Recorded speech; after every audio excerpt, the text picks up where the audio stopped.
Welcome back to another technical deep dive here in the debug zone.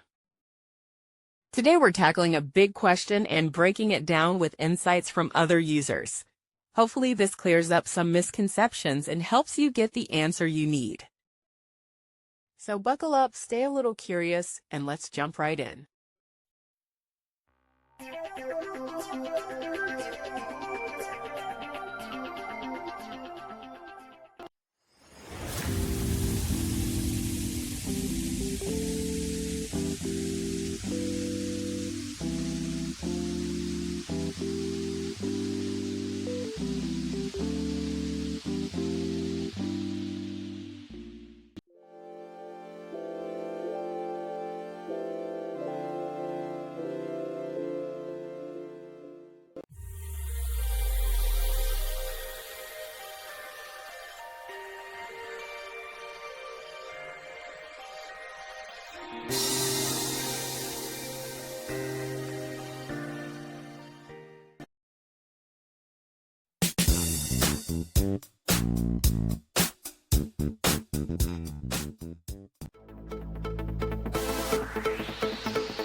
And that's a wrap.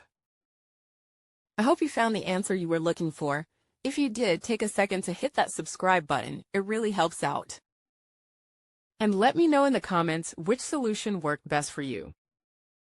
See you next time in the debug zone.